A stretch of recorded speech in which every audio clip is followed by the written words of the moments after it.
Welcome to the Binge Breakers podcast. I'm Jacqueline. I am here to teach you how I overcame bulimia and my binge eating disorder, and how you can too. Through simple steps of mind management, repairing your relationship with yourself, understanding your habits, and intuitive eating. Disclaimer: this recording is not intended to be utilized as medical advice or a medical diagnosis. If you think you're in need of medical attention or treatment, please seek it immediately. This recording will also contain sensitive subjects such as binging and purging, weight, and depression. Please listen at your own discretion and do what you think is best for you. Hey podcast listeners, it's Jacqueline here. I'm not gonna lie, my mind is a little frazzled right now. I just dove into some memories that were really pleasant. I procrastinated for a few hours on those memories. But now my brain is just fragmented. But you know what? I said this in my private podcast. For those of you guys that don't know my group coaching program, I do a weekly private podcast on top of the weekly calls and the program that you have. But on the private podcast, I was talking about how the procrastination, even though I should have been following the schedule and I should have been recording the podcast while I'm procrastinating, it actually turned out to be a really pleasant morning for me. And yeah, I wasn't as productive, but sometimes your mental health is important. Sometimes it's good just to go with the flow and adapt and enjoy your life. And indulging in some memories felt really nice. So that's why I'm a little frazzled. So if I seem that way, I'm sorry, but I'm going to try my best. I'm a human being, you know? Today on the podcast, we are going to talk about emotional eating and whether that is wrong or not. Short answer, it's not wrong. There's no morality attached to food. I'm going to go over the issues I have with emotional eating, but why it shouldn't be demonized or why it shouldn't be considered a bad thing. And, you know, hopefully it gives you some perspective and stop feeling so guilty about it. Because yeah, I see a lot of people, and maybe I feel like I probably said on the podcast, I should go back and correct it. One time I said like food is fuel, and it is. And I think there are times where you should really view food like that. You shouldn't just view food as only this like pleasure coping mechanism. But I think I was a little bit more under the impression that emotional eating was not as good. And I still don't think it's the best option when you're trying to cope with your emotions, but it shouldn't be demonized the way it is. And a lot of people, they try to stop emotional eating, which I believe you should try to work on. You shouldn't be consistently and always emotional eating, which is what I would do with binge eating. You shouldn't also feel so guilty about it. One being that emotional eating, let's just like, you can already tell that I'm kind of frazzled, but let's talk about like why emotional eating isn't bad and why it's actually perfectly normal. Because here's what I see people do in recovery. They try really hard to be perfect, normal eaters. They try really hard to never emotionally eat, to only eat when they're hungry and stop when they're perfectly full. And any sort of food deviation out of that, let's say they have some extra slice of pizza when they aren't hungry, or they have some ice cream with friends when they aren't hungry, or they have like they're having a bad day and they have a few cookies. Then what they do is they think, wow, I have such a lack of control. Look at me eating the Oreos when I've had a bad day.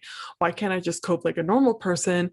And then they think, well, since I've had the cookies and I'm already such a piece of shit, basically, that's what I would say, sorry, then I might as well just binge. I might as well just say screw it, because clearly I can't control myself. So let's just go all the way. So it really creates this like shame personality or shame mindset around food. And then it also creates this sense of deprivation because you feel like you shouldn't be doing this. Even if you're literally putting the food in the mouth, you're feeling guilty while you're eating it and feeling like you shouldn't be doing it. It creates some scarcity around food. It makes you feel like this shouldn't be happening. This is my last chance to have it. It also just makes it less enjoyable because you feel bad. Doing anything while you feel bad doesn't feel as good because you literally feel bad, right? So anyway, it makes all the food less enjoyable, makes it not as effective emotionally coping. And then you think, might as well binge, and it drives behavior. So that's why you shouldn't shame emotional eating. But here's why it's pretty normal. People think in bulimia recovery that they try to be those perfect eaters, but normal eaters emotionally eat. And emotional eating doesn't just have to be eating a tub of ice cream in front of a reality TV show while you cry your eyes out. Emotional eating can be used to console, but it can also be used to celebrate, to have a good time, to maybe commend some sort of like a wedding, we usually have cake, we usually have lots of food, any sort of celebratory thing, events, usually there's lots of good food that people eat. They don't necessarily need, but they do eat it all the same because it's part of sharing together. Emotional eating can be connecting with someone. Maybe you are just want to have this special dinner with them, so you make something that's extra decadent or something like that, and you eat past the point of fullness, but it's this bond you're sharing together. One time, I'll tell you this, one time my boyfriend and I, when we were really young, I think in 2014, we tried every single lint truffle flavor at the time, and I was like sick by the end of it. I'm like, I don't want any more lint truffles for a long time. But that was totally emotional eating, right? It was eating something just for the pure sake of it and to bond and to have some sort of activity to do together. It was about getting close together. It really wasn't about the lint truffles, and it really wasn't about hunger at all. I would define that as emotional eating. But in society, I mean, at funerals, we will definitely bring food, trying to console and help people, make our kids some cookies if they had a really rough day, try to take them out for ice cream or something. And that should be totally okay. I think food is a great experience in life. I think I've changed my mind on that a lot over the past few years, is that food is part of life. It's part of something that enriches your life. My only problem with emotional eating and food enriching your life, or it not being just about being fuel, is it probably shouldn't be the only way you handle your emotions. It shouldn't be the only way you cope. It shouldn't be the only way you celebrate. It shouldn't be your only source of pleasure. And that's where I find it to be, where I find food to be an issue, is when it becomes your only source of joy and coping and strategies for that. There are many more things you can do outside of food that can be just as effective, if not sometimes more effective. Food is excellent, and it definitely creates, you have memories with food, all that sort of stuff. But my most important memories in life have nothing to do with food, and I like keeping it that way. One thing that I think is, obviously not helpful about emotionally eating, is that not only if you only cope with your emotions through food, like you're excited, eat food, you're sad, eat some food. You're never necessarily like you become reliant on it. First of all, it's kind of like your only go-to. You only know how to celebrate with food. You only know how to handle your negative emotions with food, which again isn't wrong. It's just that you may not want it to be the only thing outside of its physical health impacts. The other problem with that is that it never teaches you necessarily how to solve the problem or how to have fun without food. I think that if you're only relying on food for those things, again, it makes you dependent, and then you don't necessarily know how to, especially with negative issues. The food can actually help lower your stress response, but it doesn't necessarily get rid of the problem. That was the problem with binging. It did offer me emotional relief, and actually, food does a really good job at lowering your stress response. It chemically, physically does. But the problem is it gives you that numb feeling for a while. You feel like you are distracted. The only thing I can say that's probably super beneficial about it is that it lowers your emotional response enough to then maybe you can think rationally about it, a little bit more problem solving. Maybe your head's a little bit more cleared. But for me, if you're binging and purging, I usually just felt too exhausted to deal with my problems. And that was the relief. That was my way of solving. It was just eat until I feel so guilty about the food and so exhausted by the physical trauma of binging and purging that I just can't deal with it anymore. It doesn't even seem like that big of a problem anymore because I did this now. So I'm just going to go sleep and be in depression instead. So that's where emotional eating really did me a disservice. It wasn't so wrong that I was turning to food for emotional coping. It was just that it wasn't necessarily helping me solve the problems at hand. And the problems at hand that I was emotionally eating over was feeling like my life was a mess, feeling like I was a terrible person, and feeling like I couldn't do anything, that I lacked self-control, that I wasn't able to figure anything out. What I really needed was to take a deep dive into what I was thinking about myself, how I was treating myself, and some things going on in my life. And that would have helped me significantly more than turning to Moose Tracks ice cream and, sale pies from the grocery store. It really would have. It also, something else I noticed about when you only use food as your emotional coping tactics, even when it's to celebrate, like here's what would happen for me. When I had such a focus on food being my only source of pleasure and seeking it for my happiness, trying to emotionally eat in that way to give me some sort of joy, I would be so food focused at parties and events and with my partner that I really would prefer to have just had the food instead of talked to them, which was not the type of person I would want to be. Like, I've told this on the podcast before, but I would get pissed off at my partner if he talked to me while we were eating something fun like pizza. If it was any sort of food that was like more calorie dense and rare and enjoyable, and I was really eating it not because I was hungry, but because I just wanted that pleasure hit from food, I was like an addict being like, excuse me, let me get my fix and then I'll talk to you. And I know sometimes people that are normal eating, if they're really hungry and they're ravenous, they're probably like, please stop talking, I really need to eat. They get hangry. But this was different. This was like, I really cared more about the food than them. And that's where I think, again, emotional eating can have that more sinister side. There should be no morality attached to emotional eating. It shouldn't be this big thing. I heard someone the other day say, like, you're not shooting up heroin when you're having some Ben and Jerry's. And yeah, I completely agree. Even that, like, people that do drugs, it's most likely not because they think I want to fuck up my life. It's probably just because they have gotten into a serious problem. They were probably pushed toward drugs because they were in so much pain. There are a lot of reasons people take drugs that aren't just because they're a horrible person. Even that, I don't think that people should be feeling like they're a horrible person because they do drugs. But what I am saying is that, yeah, it's not as bad as shooting up heroin, for sure. But it is teaching you to only rely on Ben and Jerry's to solve your problems or to give you pleasure and stuff like that. What will be more effective is using, when you do want to use food for those emotional things, that's fine, but also understanding that you have a full arsenal at your disposal that you can use as well. The burnout workshop that I did, and there's also some other modules in my program about how to cope with stress in other ways, because that is really what it's about. You do need to cope. You do need to understand how to release stress, but it shouldn't be through food alone. And I think food really gives you this fleeting stress relief, and usually sometimes causes more stress than it initially was trying to solve. So I feel like it's this never ending vicious cycle. And that's the issue I have with emotional eating. It's not bad. It's just, it's kind of like only having band-aids when sometimes you need actual stitches. Food can be a band-aid, but it shouldn't be your only thing in your first aid kit. You should have some gauze, you should have some tape, you should have some disinfectant for the wound. There should be more than just food at your disposal. It's basically what I'm trying to say.